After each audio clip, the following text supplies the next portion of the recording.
صباحكم فل. لما نتكلم عن المصري فلازم نضرب تعظيم سلام.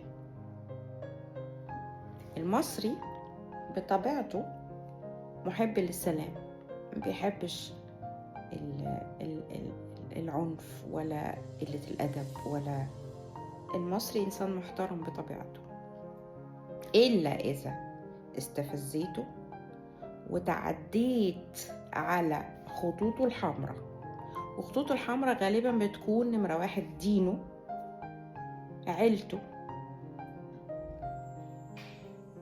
تقاليده وعاداته، أخلاقه، صدقه وأمانته. التعدي بأي شكل من الأشكال على الإنسان كإنسان، وتعدي البوردرز بتاعته، حدوده. يعني كل إنسان ليه حدود حواليه بعيدة بتحميه، لو انت تعديت عليها فأجاركم الله. مش هتلاقوا مصري، هتلاقوا وحش كاسر. والوحش الكاسر ده ما عندوش حدود، عنده القوة مش بس في عضلاته، لا، قوتنا هنا.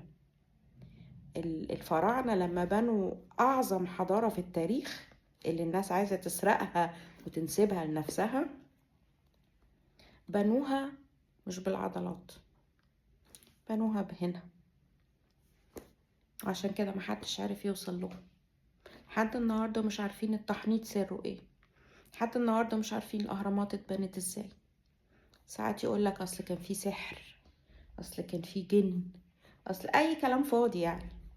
طبعا لا، الإنسان بقدرته الذهنية والعقلية يقدر يحرك الأشياء، ودي أحدث الدراسات العلمية توصلت لكده، اللي هي قانون الجذب، وإن أنت تقدر تحرك الشيء اللي قدامك بالتركيز وحاجات كتير. دراسات وأبحاث اكتشفت قوة العقل وتركيزه أقوى بكتير من قوة العضلات. اللي أنا بقى بستغرب له مش ده كله، يعني ده كله طبيعي وعارفينه ومعروف للعالم. يمكن في ناس ما تعرفش، بس أهي في ماتش مصر والأرجنتين عرفت مين هم المصريين. لأول مرة في التاريخ الناس شافت مين المصريين بجد. ثانيا، لو لاحظنا المصريين لا قلوا أدبهم، لا ضربوا، لا شتموا، لا ما عملوش الحاجات اللي الأرجنتين عملتها لما كسبت أول جول. وده دليل على التأدب والثقافة العليا والاحترام، وشعوب راقية، شعب راقي بطبيعته. احنا شعب راقي بطبيعتنا. ليه؟ لأن الإسلام بيهذبنا، الإسلام بيهذب النفوس.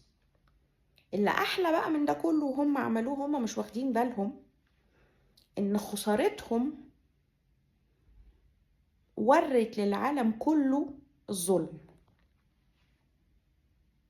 فتخيل انت بتتظلم وفي نفس الوقت بتنور شمس للعالم كله على الظلم.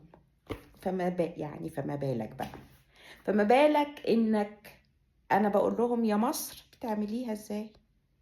اللي احنا عملناه يا جماعة مش بس ان احنا خسرنا، لا لا لا، ده احنا كسبنا. احنا كسبنا حاجات اكبر من رقم او جول او فلوس. الناس شافت عزة المصريين، الناس شافت تهذب وادب المصريين في الخسارة، برغم من ان احنا مظلومين. يعني كان واحد غيرنا قام بهدل الدنيا، احنا مظلومين ومحترمين. احنا بنعلم العالم يعني ايه الاحترام، زي ما بنعلم العالم يعني ايه الحضارات، يعني ايه الثقافات، يعني ايه الفنون، يعني ايه الدين. احنا الدنيا حقيقي. مصر الدنيا. صباحكم فل. رشا أمين من ألمانيا.